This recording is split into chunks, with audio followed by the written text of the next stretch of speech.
Buenas noches, bienvenidos a Verdad Consecuencia. Empezamos con información que es urgente, información que tiene que ver con el procesamiento que acaba de salir a Fernando Sabac Montiel y a Brenda Uliarte, que contiene secretos hasta ahora desconocidos. Exactamente, vas a conocer ahora nada más, vamos a mostrarte la declaración de Cristina Fernández de Kirchner, la declaración de los custodios, las conversaciones entre Brenda y Sabac Montiel. Todo lo que la justicia fue recuperando de conversaciones telefónicas, de declaraciones testimoniales, de indagatorias que termina y que culmina en estos procesamientos que conocimos hoy.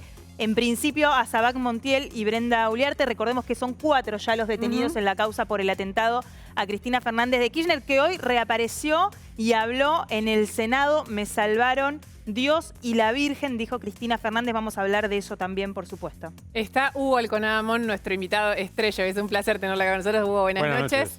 Obviamente vamos a hablar de la causa, vamos a hablar también de su nuevo libro. Y Santi Fioriti con muchísima información. Y en un ratito en Diputados, que están en sesión.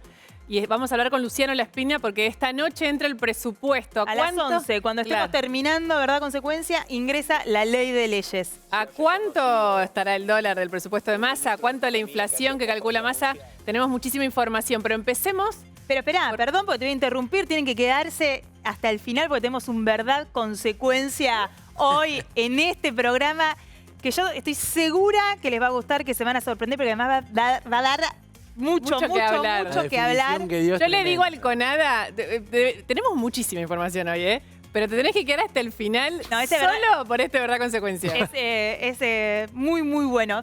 Solo eso. ¿No van a decir quién es? Sí. ¿No van a decir? Sí, acá el productor pide que sí. Así Por favor. Mirta Legrand, ustedes la escucharon hoy Telenoche, habló acá con Geuna, con Diego Leuco, una entrevista hermosa. Hermosa. Y le preguntamos, Mirta, ¿mirás Verdad Consecuencia? Sí, me dijo.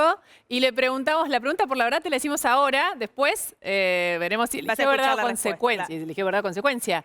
Le preguntamos si tiene que elegir el candidato de la oposición. Le damos 3 opciones: Macri, Larreta o Bullrich. ¿Cuál creía ella que era el mejor candidato de la oposición para 2023? Se aceptan apuestas acá, Y le ofrecimos No, yo puedo hacer trampa, así que no la voy a dar. No. Yo pensé que iba, digamos, yo dije... No digas nada porque la vas a hacer la consecuencia, esa cartera, Princesa Larrero Tinelli, a esa cartera Mirta Legrand, esa cartera era la consecuencia, que era ¿qué hay adentro de la cartera de Mirta Legrand? Están los secretos de todo el mundo adentro de sus pertenencias. Lo que tenés dentro de una cartera para una mujer, sagrado. Y ella usa celular. Yo estoy dispuesta a todo cuando le hago esa verdad consecuencia. Veremos qué elige.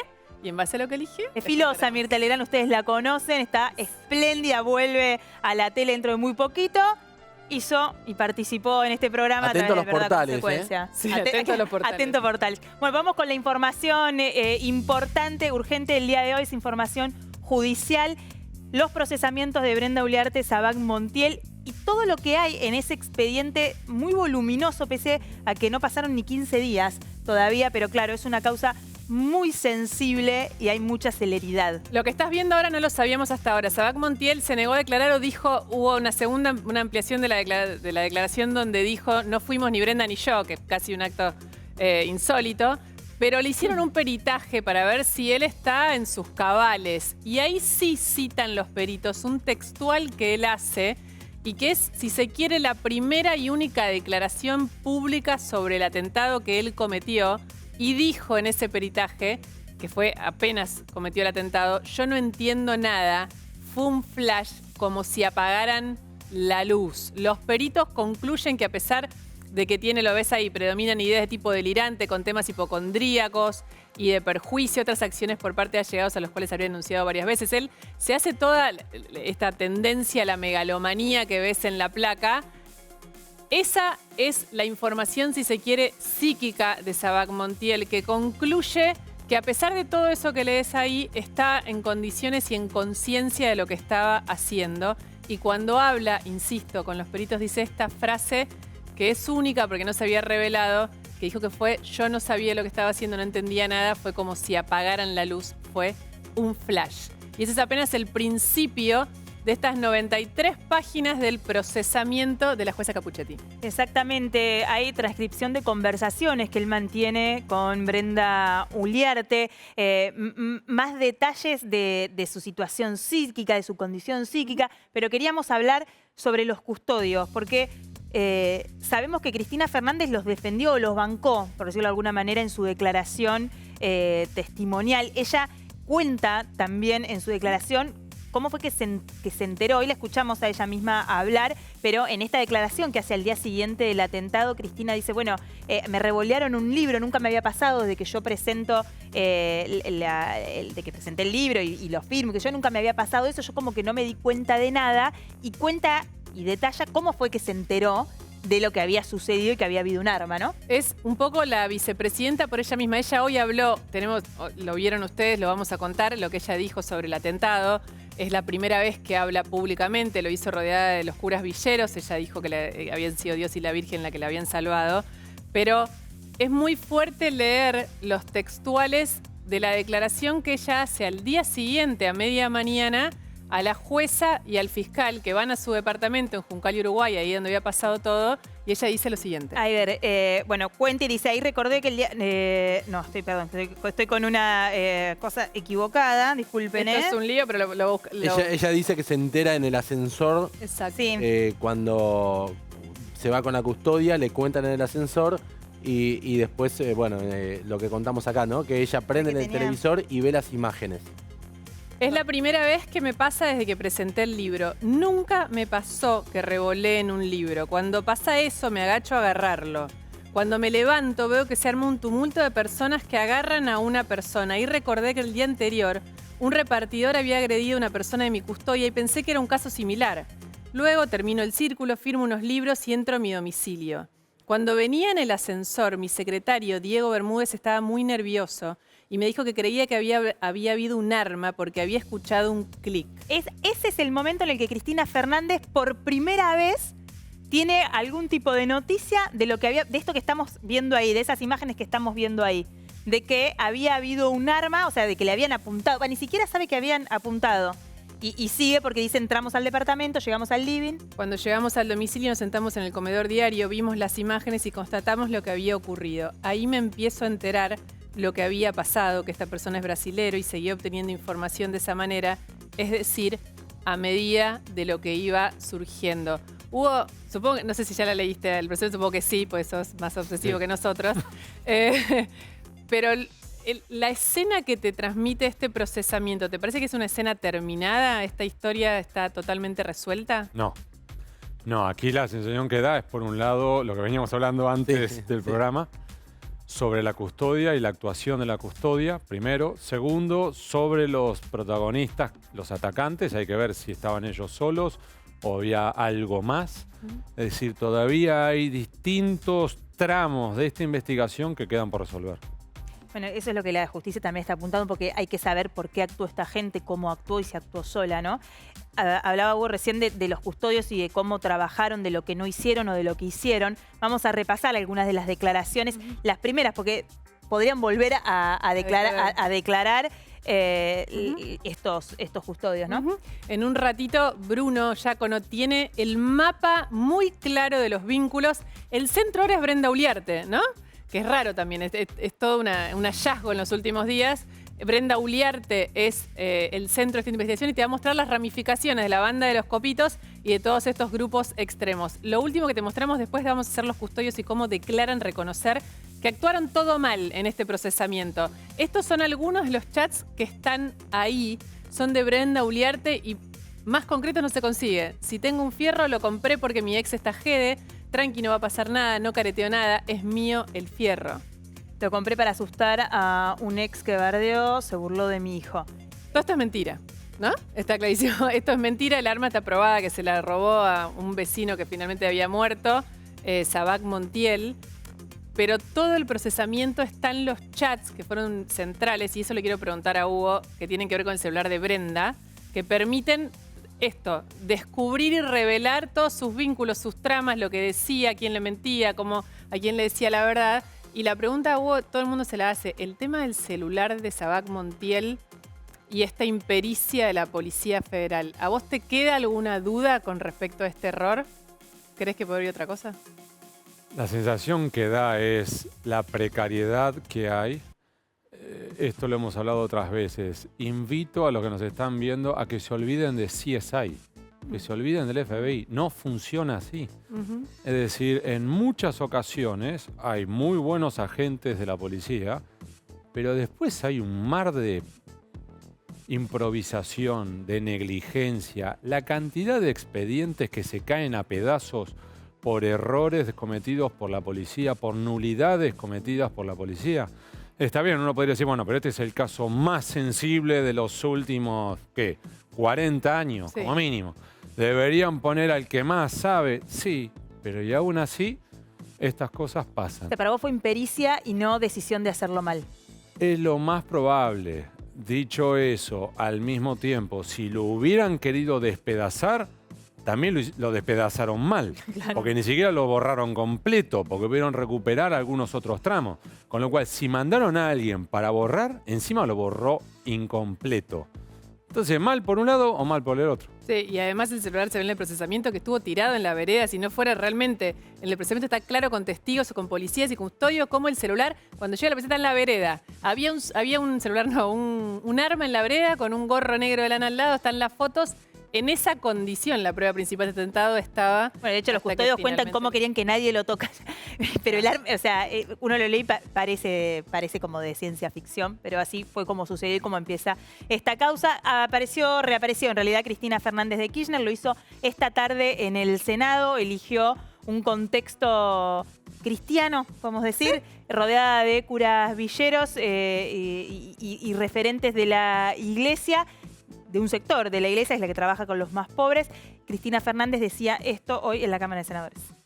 El Papa Francisco me llamó bien tempranito al otro día de ese jueves, el viernes, tempranito me llamó, estuvimos hablando por teléfono y me dijo algo así como que los actos de odio y de violencia siempre son precedidos por palabras y por verbos de odio y de violencia. Primero es lo verbal, ¿no?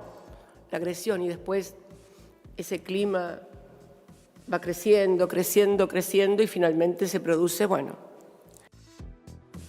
ahí escuchábamos a Cristina Fernández contando la conversación que tuvo, según contaba ella hoy, y lo habían dejado saber también en el mismo momento que llegó primero un fax y después una comunicación, según cuenta Cristina hoy, de la conversación que tuvo con el Papa Francisco. Lo cita el Papa, claro. Bueno, también termina este discurso de hoy con una cita al Papa pidiendo que recen por ella, ¿no? Recen por mí, lo necesito mucho. Yo también lo necesito, recen por mí. Claro, Te da todo encima en el medio de esto que veníamos contando, ¿no? La posibilidad de un diálogo entre la oposición y el oficialismo. Bueno, insistió mucho Cristina Fernández de eso hoy, en la necesidad del diálogo. Recordó su charla con Carlos Melconian y se la vio como muy consternada, ¿no? Porque de hecho cuando arranca dice que me salvó Dios y la Virgen. Por eso quería este contexto para agradecer, pues tengo que agradecer mi vida a Dios y la Virgen, que mejor que hacerlo acá con ustedes. Explicó por qué no fue a la misa de Luján. Y después, bueno, insiste con la figura del Papa contando con bastante detalle esta conversación que mantuvo con el Papa Francisco. Y está conectados con nosotros Nelson Castro. Nelson es, por lejos, nuestro especialista en todo lo que tiene que ver con información del Vaticano. Conocemos los libros de Nelson sobre el Papa Francisco, el vínculo de Nelson con el Papa Francisco y con las fuentes del Vaticano. Y Nelson tiene información como mínimo perturbadora sobre esta comunicación que dice haber tenido la vicepresidenta. Nelson, buenas noches. Hola, ¿qué tal, chicas? ¿Cómo les va? Bella noche para vos, Luciana, para María Eugenia, también para Santiago y también para Hugo Conocemos. El gusto de saludarlos. ¿Cómo están? ¿Bien? Buenas noches, Nelson. Sí, bueno, estábamos contando y estábamos repasando cómo Cristina contaba hoy la comunicación que tuvo con el Papa Francisco. Bueno, me demoré un minuto en entenderlo porque efectivamente la fuente periodística que me narró esto que vengo narrando acaba de hablar conmigo colgó conmigo antes de hablar con todos ustedes. Voy a poner el contexto y todos los elementos que podemos decir para dar más detalles, preservando siempre la fuente. La fuente es una fuente periodística de alguien a quien a mí me consta, porque yo estuve con esa persona frente al Papa que lo trata al Papa de Jorge. O sea, de absoluta ¿sí? confianza. Que dice, hola Jorge, ¿cómo estás? Y a quien Jorge, el Papa trata por su nombre. Ujú. Es una persona que por razones profesionales, es periodista, estuvo allí los últimos 20 días. En los últimos 20 días estuvo 10 días con el Papa, promedio 3 horas por día. Persona que ha escrito artículos sobre eso, ¿no? Y estaba esa mañana allí con el Papa. Y le preguntó al Papa, y el Papa le dijo, no hablé, porque habían llamado de Buenos Aires y obviamente hizo la consulta, dijo, no hablé, y me dice una frase que le agregó el Papa cuando se enteró que habían dicho que había hablado. Estas son las cosas que me alejan de la Argentina. Así que narro lo que me da una fuente indiscutible en cuanto a que Nelson, estuvo allí, ¿sí? Nelson, para pasar en limpio este dato que vos das, que es eso, es perturbador, porque es muy raro, el gobierno lo anunció, ella los mencionó y hasta mencionaba el diálogo. Vos decís que una fuente periodística muy cercana al Papa, al punto de que lo trata de Jorge, que estaba con él, que estuvo con él en los últimos 20 días, te reveló a vos que esa comunicación no existió, que hubo un comunicado oficial, que es el que se conoció públicamente, pero que no hubo una conversación mano a mano entre el Papa y la vicepresidenta. Esto es lo que te informan a vos. Quiero decir que esto me lo comunicó el mismo día que pasó. Sí, me acuerdo, en Telenoche vos lo habías contado. Que yo lo vengo contando, así que me lo acaba de ratificar. Simplemente me dice, mira, yo te digo lo que escuché. Después, mañana aparece algo, así que lo cuento, pero es una persona de fidelidad absoluta, además, al Papa. ¿No es cierto? Que me lo acaba de repetir en el contexto de lo que es esto, dándome algún detalle, esto que el Papa marca, de las palabras y más, el Papa, que es algo que el Papa ha dicho, y eso lo ha dicho, ¿no es cierto? El tema de su crítica al uso de los medios me lo ha dicho a mí. Así que esto lo marco, pero esta es la narración. ¿No te resulta inverosímil que el Papa pudiera haberle dicho esto que Cristina le dijo? Sin embargo, fuentes periodísticas de contacto de confianza y directas con el Papa Francisco advierten que esa conversación no existió. De mayor acceso al Papa. Es la fuente periodística de mayor acceso al Papa a nivel mundial.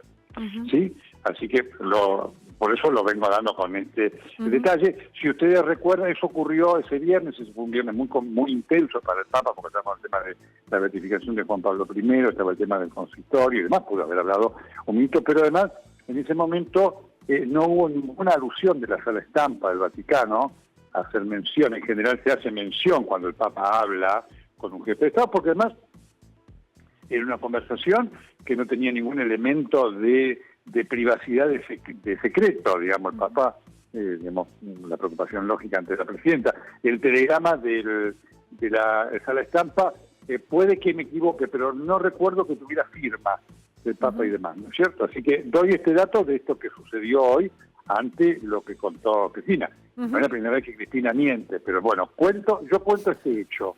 Digamos, y lo que llama la atención, Nelson, es que en este caso da muchos detalles, Cristina, de esa supuesta conversación, de esa conversación, ¿no? Muy raro. Eso es lo que llama la atención. Sería importante que el Vaticano oficialmente ratifique o rectifique esto también, ¿no? Correcto. Por eso digo, a lo mejor viene una decir, bueno, no hablamos en estos términos, y además ustedes observen que el Papa además hoy está tanto es el detalle de la conversación que acabo de tener que esta fuente cercanísima me dice, mira, Nelson, es importante que junto con esto pudieran hacer una adecuación de la interpretación de lo que dijo hoy el Papa. ¿No? Vieron que el Papa habló del tema de no usar los temas sacros para el tema del poder, ¿no es cierto? Y demás, ¿no es cierto? Y me dice esta fuente, el dirigido principal es Kirill II de esto, ¿no? No ha sido lo del Papa hoy fundamental, más allá de que se aplica lo de Luján, sino el tema de Kirill II. Así que les doy la cuantía de detalles que acabo de tener en estos 10 minutos de que salí del canal hasta este momento. Sí, Nelson nos avisó el dato y le pedimos por favor que salgas y lo cuentes porque era muy importante. Muchísimas gracias, Nelson.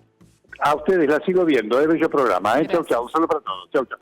Bueno, la información ahí que nos traía Nelson Castro con la cautela de siempre, diciendo, bueno, esto es lo que me refiere a mí, una fuente periodística del Vaticano. Sería importante, interesante, valioso si desde el Vaticano se aclarara, digamos, o se diera, se contara, o se agregara información a esta narración que hizo Cristina hoy de los hechos, ¿no? De esta comunicación que tuvo con el Papa Francisco. Y en el medio de lo que dijo hoy Santi, Maru, hay un montón de información sobre este diálogo, ¿no? Que a pesar de el discurso del odio, qué sé yo, hay un entramado de gente trabajando en un diálogo que llega hasta cosas que parecían inverosímiles hace... Sí, llegan tibiamente, diría yo, ¿no? Porque, a ver... Porque no le dije, entre Cristina y Macri. Por eso, entre Cristina y Macri. Sí, hay nexos, sí, es verdad, hay nexos. Cristina, diría yo, en un momento de mayor debilidad, hay conflictos con la economía, hay conflictos políticos, en el medio aparece el atentado. Hay una idea del gobierno o de un sector del gobierno de iniciar un diálogo con la oposición. La oposición hoy la representa Juntos por el Cambio, en su mayoría. ¿Qué dicen cerca de Cristina? Bueno, por primera vez nos damos cuenta que si queremos un diálogo con la oposición es con Mauricio Macri. Hasta ahora, lo veníamos contando, era con Larreta, con el radicalismo. Bueno, empieza a haber algún tipo de vía de comunicación. Hay mensajes que le han llegado al celular de Macri donde dirigentes del oficialismo, en el caso, por ejemplo, del diputado Valdés, que le escribió directamente a Macri, que lo llamó.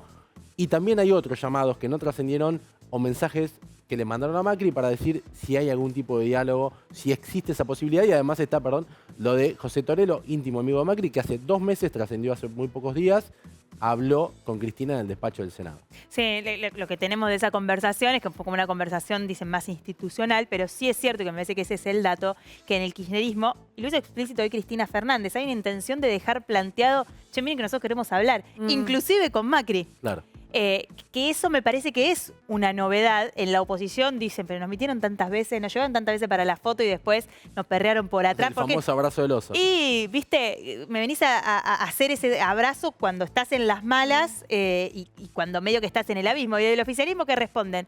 Pero vos no decís que vos estás ya casi que ganaste 2023. ¿No te parece que vas a necesitar conversar un poquito con nosotros cuando vos seas gobierno?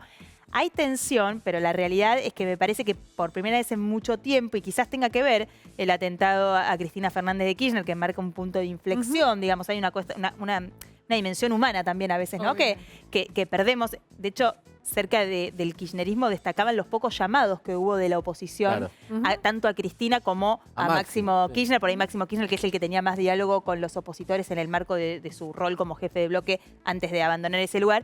La poca gente que levantó el teléfono, ¿no? Y recordaban cuando Cristina sí lo hizo por el caso de Esteban Bullrich, cuando se conoció su enfermedad, que el propio Esteban lo contó y se lo agradeció públicamente, ¿no? Como la dimensión política y la dimensión humana. Donde a veces en esta cuestión política queda ¿por qué decíamos desaparecida tibio, ¿no? por alguna manera? Guado de Pedro, que es el ministro del Interior, a instancia de Cristina, él llamó a diputados del radicalismo, de la coalición cívica, del PRO. Por ahora, los que más parecen propensos a dialogar, con algunas dudas, son los dirigentes del radicalismo, ¿no? Claro, lo que pasa es que hay diálogo real si no hablan Cristina y Macri, porque en definitiva, qué sé yo, hablan Larreta y Máximo. Después vienen Cristina y Macri y dice esto no va y todo lo que vos hayas podido armar se desarma. Un dirigente ¿Macri estaría dispuesto? Un dirigente, eso te iba a decir, un dirigente muy cercano a Macri me dice a mí, si quieren hablar Cristina y Macri, lo resuelven en 5 minutos porque ya han hablado. Es cierto que las conversaciones siempre fueron malas, pero tiene que ser directo. Macri, Cristina, Macri. Por supuesto. Y hoy son dirigentes. ¿Y Alberto? Algunos. Alberto no. Alberto está en el Alberto momento. Manu Jove hizo, perdón, alguien se enteró, vamos a hablar con Hugo ahora. ¿Vos te enteraste, Hugo, de un video que hizo Presidencia Alberto Fernández sobre los 1000 primeros días de su gobierno? No. Bueno, se enteró. ¿Vos te habías enterado? Sí. Bueno, él está en todo también con estas cosas. Yo no me había enterado. ¿No te habías enterado de los 1000 días? Yo no me había enterado. 1000 días, sí. Los 1000 días donde en una semana donde el índice de inflación llegó al 7% el mes pasado. No, pero además Yo, si le pregunto a todos los cámaras que están acá atrás, ¿alguien se había enterado de los 1000 días del video institucional de los 1000 días de la presidencia? Bueno, nadie. ¿Por qué? Porque ni siquiera se replica. Lo replican solo Santiago Cafiero. Sí, el poder está concentrado en Cristina Kirchner. Hay una reunión ayer muy importante en el Congreso de la Nación, en el Senado, que me parece que también refleja dónde está el poder hoy en la Argentina. El poder siempre lo tuvo Cristina, con la diferencia que Alberto hoy aparece realmente corrido de la escena política, del centro del poder, de la gravitación, que por ejemplo hoy tiene Sergio Massa, en menor medida que Cristina Kirchner, pero es cierto que Massa se ganó un lugar en la discusión de poder. Ahí está. Bueno, mira, tenemos el enorme privilegio de tener a Hugo Alconada Monco. Lo que lo venimos peleando para que venga Alconada, lo que lo vengo internando, es un placer. Hoy le hicimos para Telenoche la entrevista a Mirta Legrand, no salió en la nota porque esto fue fuera del aire, me dijo en un momento, Hugo, sin saber que venía a sacar la consecuencia, Hugo Alconada es el número 1 del periodismo en la Argentina. Lejos, me dijo Mirta Legrand. Mirta ha sido siempre muy generosa conmigo. Así que sí, gracias. Modestia aparte. Hay millones de temas para conversar. Uno va a ser este libro que está acá, La ciudad de las ranas, que se animó a la ficción, Hugo. Y es un enorme desafío y un enorme riesgo que Es la primera novela, ¿no? Sí, y lo disfruté como un nene. Está muy bien, es otro plan. Pero Hugo, sos el periodista de investigación más importante de la Argentina, sin dudas. Y están pasando demasiadas cosas a la vez. Tu ojo, tu foco hoy, ¿a dónde está? ¿Qué te alerta más? ¿Qué te llama más a investigar? Te diría que en este momento, en el corto plazo, este nivel de crispación. Es decir, lo que está pasando con el caso de Vialidad y los jueces, lo que ocurrió esta mañana con uno de los jueces del Tribunal Oral es llamativo como mínimo. La jueza lo está investigando como investigación de delito, ¿sí? Averiguación de delito. No más que eso, pero es muy raro que te aparezca en el frente de la vivienda de uno de los miembros del Tribunal Oral un paquete de mandarinas envuelto como jamás en mi vida he visto que envolvieran ningún tipo de paquetes. A veces lo que se hace es utilizar este tipo de movimientos para medir la custodia, para medir las cámaras de seguridad, para eventualmente dejar una señal de si queremos podemos, y no más que eso. Pero ya es una señal. Del mismo modo que es algo gravísimo esto que hemos vivido en los últimos 10 días. Dicho eso, en el largo plazo lo que también estoy mirando es campañas electorales. La recaudación ilegal de la campaña ya comenzó. ¿No tenés dudas de que ya comenzó? No, ya me consta. Están pasando la Ya gorra. está investigando eso. Que me parece bien, pero muchas veces hay mucho mito y la gente muchas veces puede no saber cómo funciona esa maquinaria en términos concretos. ¿Cómo se recauda ilegalmente? A ver, tenés múltiples canales y fuentes de financiamiento. Uno es aquellos que son gobierno, sea nacional, provincial o municipal. Muchas veces utilizan los fondos públicos como si fueran privados. Entonces, por ejemplo, los fondos para el turismo, en vez de estar promoviendo los talentos o los baluartes, los activos turísticos que tiene el lugar, terminan mostrando el rostro del gobernador, intendente o presidente. Por un lado. Dos, después tenés el desvío de fondos públicos. Desvíos de lo que viene de los bancos provinciales, de los bancos nacionales. Ese es el segundo punto. Y tercero es el aporte blanco y el aporte negro de empresarios. ¿El aporte negro es plata física, bolsos? Por supuesto. Porque si es negro no lo transferís. Claro, y ahí lo pienso, digo, pero no hay también una falencia, porque cuando vos ves la ley, digamos, de financiamiento, todos sabemos que lo que la ley te permite gastar no llegás a hacer ni la primera semana de campaña. Porque eso también es cierto, digo, parece que siempre o sea, si vos hacés con la plata que supuestamente, que legalmente, con los límites que te piden, no tenés campaña posible. A ver, vamos a ponerlo de este modo, Maru. Hay un número que suele ser el número que se toma como parámetro para una campaña presidencial, que luego cambia, fluctúa, según la situación económica del país, según el valor del dólar y demás. El número mágico es 100 millones de dólares. Lo que te dicen es, si vos no tenés 100 millones de dólares, no empieces la campaña porque no llegás. Perdón, pero nosotros decimos, los periodistas decimos esto, una campaña presidencial sale 100 millones de dólares en un país que tiene casi la mitad de su población en la pobreza y gastamos, o sea, porque en definitiva los argentinos, ¿no? Porque esa plata no es que sale de la nada, en una campaña electoral que en general lo que vemos es que está cada vez más vacía de contenido, de propuesta, de llegada a la gente. Es como una gran puesta en escena para poco. Es que ahí tenés un par de puntos adicionales que son para eventualmente debatirlos e incomodar a muchos de los que nos están viendo. Es preferible blanquear la situación y que el Estado financie estas campañas. Opción 1, y uno podría decir, mira, es una locura poner 100 millones de dólares por candidato. Supongamos que dijéramos los que superan las primarias. Entonces, hasta la primaria no sé cómo haces, pero si superas las primarias, el Estado cubre tu campaña completa. Y uno puede decir, es una locura, podemos gastar en una campaña. Eso podríamos gastar en una campaña lo que valen cuántos hospitales públicos. Sí. Ahora, dicho eso, si no hacemos eso, aclaremos que los que financian esto es por izquierda, en negro, a cambio de contraprestaciones de que ocurrirán compensaciones. después. Y eso es en el lado positivo, es decir, con empresarios que tengan empresas.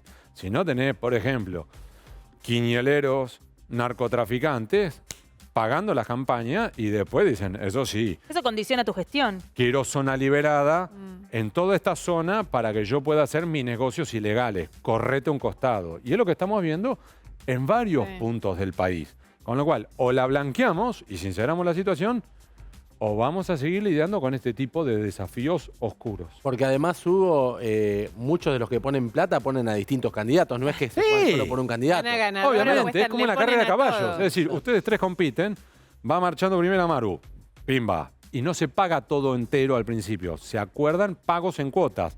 Para que si luego tu campaña se desplomara y Luciana, a la cual yo le estoy dando menos, está subiendo yo, entonces está todavía Maru, no sé cuánto, pero el bolso en vez de ser de este tamaño es de este tamaño, porque el de ella va a ser más grande. De alguna manera lo que comprás con la...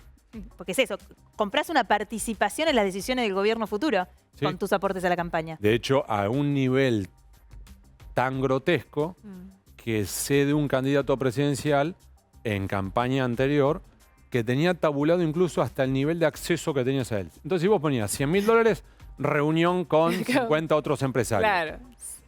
$500.000, cena En tu para casa. 6 personas. Nos reímos, pero... Un palo verde y era cena a la luz de las velas manual. Directamente. Hubo menos gracioso, pero el tema judicial y específicamente los juicios por corrupción que tienen que ver con la etapa anterior del kirchnerismo son uno de los factores más convocantes de esta crispación que estamos viendo en este momento. Dos preguntas de mi parte. El juicio de vialidad, ¿crees que hay pruebas para condenar a Cristina, sí o no?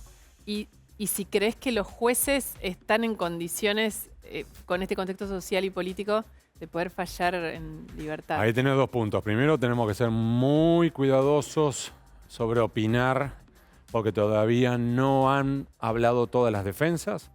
Hay que ver qué pueden plantear.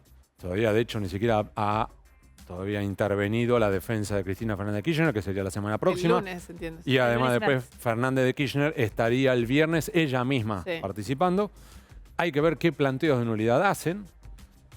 Hay que ver la letra chica. Además, recordemos esto también para los televidentes. Ahora vienen los alegatos, después eventualmente van a venir las dúplicas y después van a venir las últimas palabras. Es decir, que acá vienen varias todavía participaciones cruzadas. Así que hay que ver, hay un largo recorrido. Número uno. Número dos.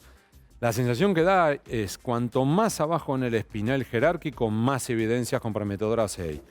Cuanto más arriba vayas, menos hay, sobre todo porque se corta en un punto que es entre José López, secretario de Obras Públicas, y Julio Devido, ministro de Planificación Federal, que se odiaban, se llevaban muy mal, no se hablaban entre sí. Con lo cual Julio Devido decir, ¿por qué me están a mí Bueno, lo arrogando dijo su responsabilidad? abogado esta semana. ¿Por qué me arrogan a mí responsabilidad sobre algo de un muchacho que era un electrón libre que no respondía a las órdenes que yo le daba? Eventualmente. Entonces, ¿cómo llegar arriba? Y allí es la importancia de esos WhatsApp y esos mensajes que muestra el fiscal Luciani diciendo, más allá del espinal jerárquico administrativo, había un segundo espinel, que era el espinel como si fuera el espinel blue, tanto que hablamos de dólar blue y demás, un espinel administrativo blue en el cual vos tenías algunos que hablaban directamente con la presidenta. Entonces, allí habría un eventual desafío. Y dicho eso, cierro con esto. A su vez, los miembros del tribunal deberían estar en condiciones. Pueden estar afrontando presiones, claramente. Lo que pasó hoy con el juez Gorini es muy incómodo. Al mismo tiempo, en algunas situaciones, por ejemplo, uno de los miembros del tribunal realmente patinó, no debió mostrar, por ejemplo, ese mate con el logo Sí. Liverpool, pareció una provocación. Él mismo después dijo que no fue una provocación que no se dio cuenta, que fue una torpeza. Hay que ver en los próximos meses cómo se desarrolla esto. Creo, dicho eso, que hay otros expedientes que incomodan mucho más a la familia Kirchner. Uno de ellos es el de Otesur Los Sauces que el tribunal oral, en vez de cumplir con un juicio oral, lo sobreseyó antes del juicio oral. Una cosa insólita. Sí, insólita. Ahí la justicia no es Lofer. Ahí los jueces justa. están bien. Hablando de justicia, arrancábamos el programa contándote las novedades en la causa del momento. Bueno, una es la de vialidad por temas de corrupción, pero la otra es la investigación por el atentado a Cristina Fernández y las conexiones que aparecen de lo que se dio por llamar la banda de los copitos. Sí. Con grupos políticos o con grupos de extremos, de expresiones políticas extremas. Bruno Giacono hizo un trabajo clarísimo, Bruno, para tratar de conectar, por lo menos con lo que sabemos hasta ahora, los protagonistas de la banda de los copitos, Brenda, Sabac Montiel, Carrizo, con estos grupos más extremos. Sí, así es. ¿Cómo están? Buenas noches. Con el grupo estrictamente Revolución Federal, lo que vamos a ver es un mapa, de alguna manera, de conexiones, como Brenda, la principal acusada, digamos, en este expediente, se fue conectando de a poco con integrantes de esta agrupación de ultraderecha. A ver, veámoslo. La historia del ataque a Cristina Kirchner podría sumar un nuevo capítulo. Los investigadores intentan determinar si la banda de los copitos tiene vínculos con grupos radicales de extrema derecha. La justicia tiene probado que Brenda Uliarte, procesada con prisión preventiva por el ataque, participó de la marcha de las antorchas en la Casa Rosada. Esta violenta protesta de agosto pasado fue organizada por Revolución Federal, un grupo que lideran Leonardo Sosa y Jonathan Morel y que tiene como objetivo escrachar de forma muy violenta a dirigentes políticos. ¡Hijo de puta! ¡Empobrecer a la gente, joderte! Estos jóvenes tienen a su vez vínculos con Gastón Guerra, líder de Nación de Despojados. Guerra fue el hombre que atacó el auto en el que viajaba Massa el día de su asunción como ministro de Economía. ¡Seguro, ¡Seguro! Un dato forma parte del expediente. Sosa y Guerra estuvieron días antes del ataque a Cristina a tan solo metros del departamento de la vicepresidenta. La que les abrió la puerta fue Jimena de Tesanos Pinto, la vecina de Cristina Kirchner. Es que esta mujer le alquila una habitación de su casa a Gladys Egui, que curiosamente es la abogada de Sosa y Guerra. El miércoles la justicia detuvo a Gabriel Carrizo, líder de los copitos. Los investigadores comprobaron que mantuvo conversaciones con Brenda tras el ataque a la vicepresidenta. Si tuvo participación en los preparativos del ataque es aún un misterio. Una incógnita tan grande como la relación entre la banda de los copitos y los grupos de extrema derecha.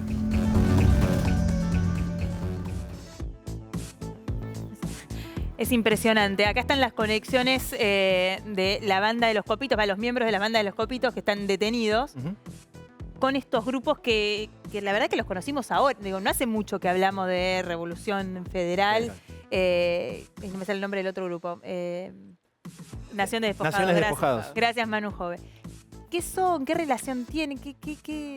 Es que, a ver, vos lo decías, Maru, no hace mucho que los conocemos porque, por ejemplo, Revolución Federal se creó hace 5 meses, casi a principio de año de alguna manera. Es un grupo muy pequeño de entre 40 y 50 personas. Nosotros contábamos, los líderes Sosa y Morel, son 2 jóvenes de 23 años. ¿Cómo operan? A través de grupos de WhatsApp.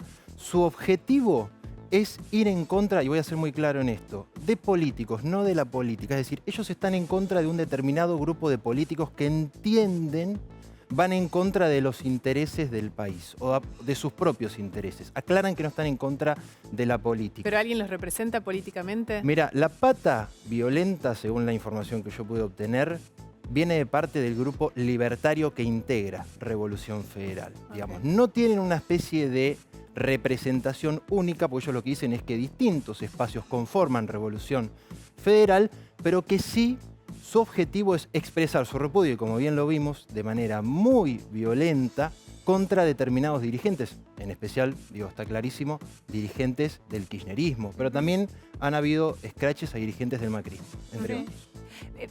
Hugo, ¿crees que estos grupos más extremos, de opiniones tan radicalizadas, más violentos, que los hemos visto actuar, podrían haber planeado, podrían tener algún tipo de relación con lo que pasó con Cristina Fernández, o que pudiera generarse actos de este tipo? Hay como una cosa enrarecida en el ambiente. Clima enrarecido, hay de sobra.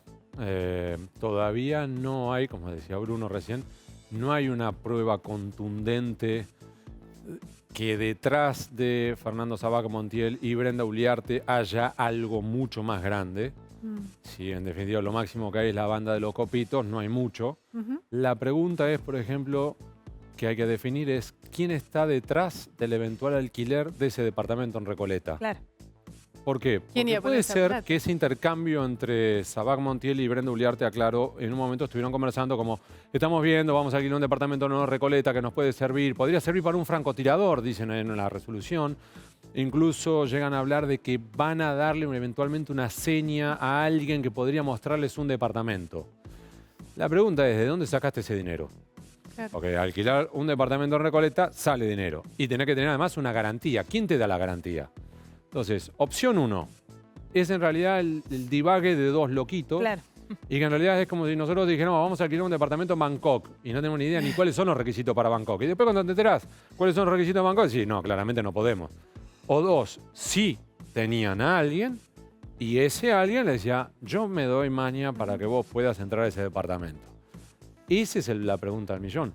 Por ahora no. Ahora, que después hay grupos radicalizados, sí. Y en realidad invito también a olvidar tanto lo que se habla en los medios de comunicación. Acá los intercambios no son por medios, son por plataformas digitales como Telegram, como WhatsApp, que están por debajo de los radares y no te dejan registro de llamadas entrantes y salientes, nada. De hecho, otra muestra de precariedad de toda esta gente es que todavía queden los registros de esas llamadas. Es que por eso digo, parece demasiado torpe para no ser a propósito, ¿no? Pero bueno, podríamos quedarnos hablando toda la noche y claramente tenemos que ir a un corte. Tenemos que ir ya a un corte, nos queda el libro de Hugo que vamos a hablar después de la pausa y el verdad consecuencia a la enorme Mirta Legrand. ¿Quién es el candidato de Mirta para 2023? Te lo va... También puedes elegir la consecuencia, ¿eh? Bueno, claro. Después de la pausa, ya volvemos.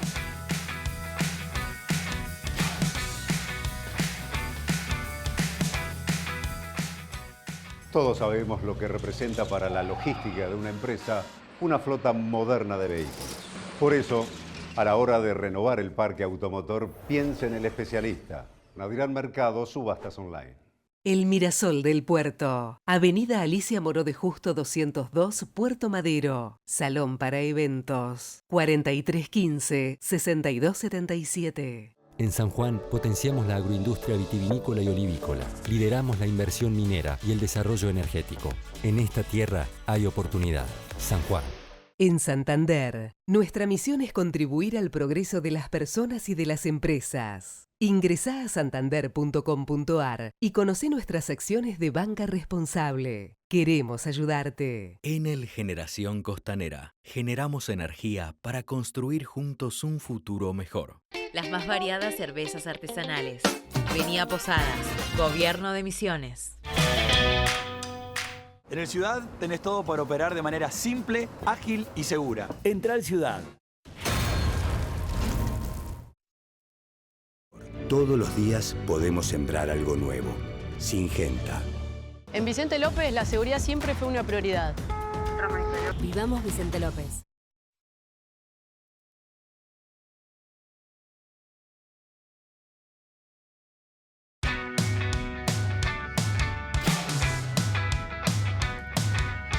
Ya levantamos las apuestas acá por Mirta Legrand, si verdad, consecuencia, si elige la verdad quién es su candidato para 2023. Ustedes van a tener que esperar un ratito todavía. Hugo Alconadamón y una novela que promete. Bueno, en realidad acá ya prometió y ya cumplió. La Ciudad de las Ranas pues se está vendiendo muchísimo. Sí, muy bien, ¿no? Felicitaciones por eso. Es bestseller. Insólito, pero ya lo es. ¿Cómo insólito? No, bueno, pero yo le tomo el insólito, porque nadie esperaba que Hugo escriba una novela. Y de hecho es esa el rey novela de los nunca iba a hechos. ver la luz. Esa novela estaba destinada al fuego. ¿Qué es La Ciudad de las Ranas? Porque es una novela escrita para mi familia y la idea mía era que lo leyeran y eventualmente a la estufa. Y cuando se entera un amigo mío... ¡Qué locura! Y cuando se entera un amigo mío de Editorial Planeta, dice, no, vení para acá, déjame ver eso, y acá estamos. Bestseller, qué bien, un éxito. ¿Qué es La Ciudad de las Ranas? Es la historia de la fundación de la Ciudad de La Plata. Estamos hablando del periodo 1882-1893. Pero más allá de la historia de la ciudad en sí, es una ventana a la generación del 80. Es decir, cómo interactuaban el presidente Julio Roca, el gobernador Dardo Rocha, Carlos Pellegrini, Domingo Faustino Sarmiento. Empujas de poder que en muchos aspectos es muy actual. A ver, Seguro. espionaje. Rocha y Roca interceptándose las cartas, teniendo topos, espías en los grupos, y entonces se pasaban información. 2, desvíos de fondos públicos, dinero de los bancos que se utilizaban para financiar campañas presidenciales. 3, compra de periodistas por escrito. No sé si decirte, te interrumpo, pero porque me acaba de avisar Nicolás, nuestro productor. Dice, hoy Alberto Fernández dijo que se sentía de la generación del 80. ¿Eso es bueno o es malo? A ver, Porque quiere un modelo minero.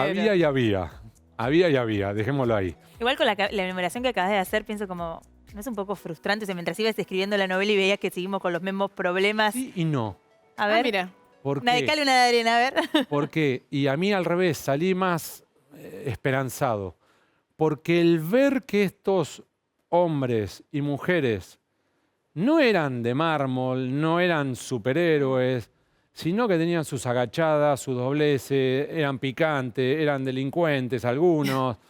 Aún así, fueron capaces de alumbrar algunos de los hitos más importantes de este país, como la ley 1420, que impuso la educación laica, pública, gratuita para toda persona que pisara el territorio argentino. Sí, que es un montón. Y logró, al cabo de 20 años, que este fuera el país más educado de América Latina.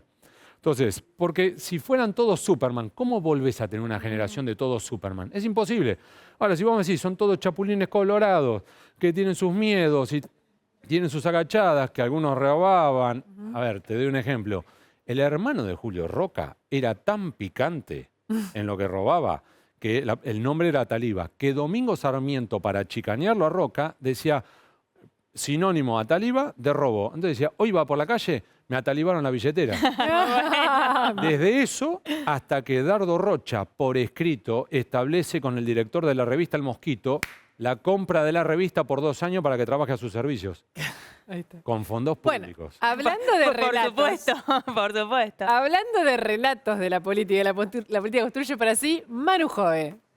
Efectivamente, porque muchos no se enteraron, pero hubo un cumpleaños en la gestión porque cumplió 1000 días Alberto Fernández como presidente. Claro, lo celebró él y su círculo más íntimo, no mucha más gente. De hecho, apenas Gabriela Cerruti, Juanchi Zabaleta, Gabriel Catopodis, los únicos que repostearon, se hicieron eco de ese posteo oficial. Hay una intención de instalar el tema de los 1000 días, que bueno, esta semana Ya pasó. la agenda de masa entre el atentado a Cristina no sucedió. Alberto habló de eso también en Santiago del Estero, pero además publicó un video, lo compartimos un rato y si te parece, lo vemos. Como lo dije el primer día, tenemos una primera obligación. La primera obligación es con los que están más abajo. Primero los últimos. Dije aquel 10 de diciembre del 2019. Y voy a cumplir ese mandato. Nosotros hemos llegado hasta aquí para que la Argentina recupere la producción, el trabajo, la dignidad, la educación pública, la salud pública. La Argentina también es esta, la que produce, la que invierte, la que trabaja, la que da empleo, la que educa, la que sana. Todo eso es la Argentina. Ahora, le respetamos el formato, ya que hubo gente de diseño que trabajó para eso. Hicimos una versión con lo que faltó en este relato de los 1000 días. O decir lo que hubiera publicado una revista con todos sus componentes. A ver, vamos a verlo.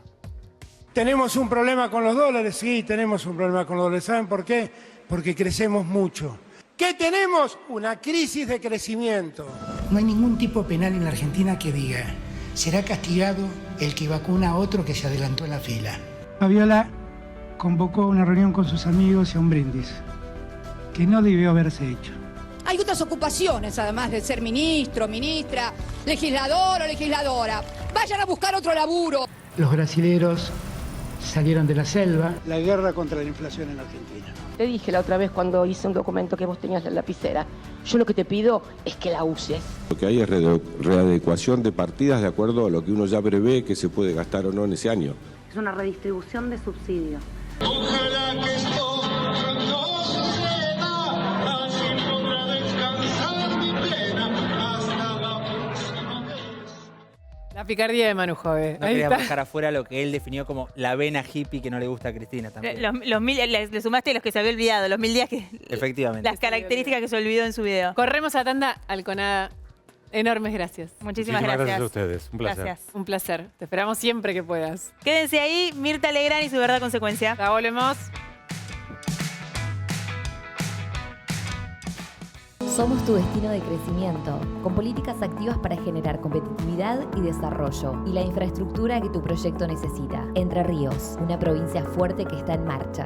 Gobierno de Entre Ríos.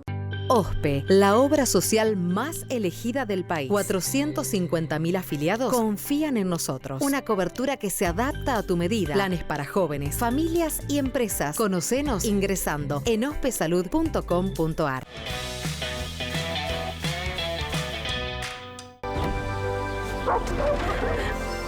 Esto es Toyota. 25 años produciendo en Argentina. La Estampa, restaurante italiano. Escuelas seguras y confortables. Informate en lanús.gov.ar. Nuevo Geniol con paracetamol.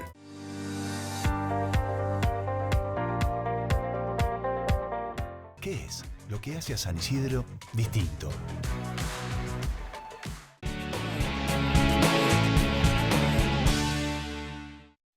Vengan y déjense llevar. Mendoza, capital mundial del vino. Seguinos en nuestras redes sociales. Honorable Cámara de Diputados de la Provincia de Buenos Aires. Todos sabemos lo que representa para la logística de una empresa una flota moderna de vehículos. Por eso, a la hora de renovar el parque automotor, piense en el especialista. Nadirán Mercado, subastas online.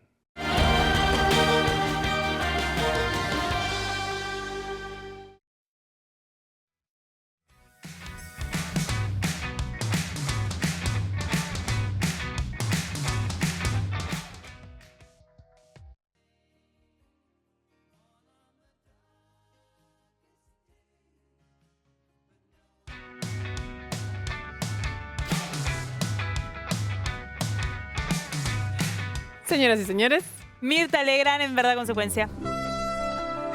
Esta verdad consecuencia nada menos que con... Hola. Mirta Legrand. Mirta, no sé, ¿mirás verdad consecuencia? A veces. Sí, a veces la veo. Ay. Sí. Bueno, hacemos un juego como el de cuando éramos chicos. Bueno, una dale. pregunta por la verdad, yo la tengo acá. Vos la podés contestar y si no la contestás te doy una consecuencia. Que en este caso la consecuencia va a ser que Mirta nos muestre qué tiene adentro de su cartera. ¿Qué hay adentro de la cartera de Mirta Legrand? La pregunta por la verdad es política. Si tuvieras que decidir vos quién es el candidato a presidente de la oposición en 2023 y tuvieras tres opciones: Macri, Larreta o Patricia Bullrich. Sin consecuencia. Patricia Bullrich. Sí, Patricia Bullrich. Gracias, Mirta. Nada, gracias, querida. un placer. Genia. Mirta Legrand, señoras y señores. Atención con esto, ¿verdad? Consecuencia nada menos que con... Mirta Legrand auténtica, ni Macri ni Larreta, candidato a presidente. Mirta Legrand, Patricia Bullrich. Toma. 2023. No, agarrate Ni dudó, lo que va a generar adentro del espacio. Te lo dejamos para que lo analicen en Bella y Bestia. En el espacio, quiero que me cuentes eso la semana que viene. Gracias, Mirta, muchísimas gracias. Se animó a jugar, me dijo que sí enseguida es un sol. Gracias. Y muchísima suerte para lo que empieza el fin de semana. Vuelve Mirta Legrand a Canal 13, sábado a la noche la tiene ahí. Y verdad, consecuencia se terminó. Se quedan con Bella y Bestia hasta el jueves que viene. Chau, que descansen, que estén bien. Hasta el jueves.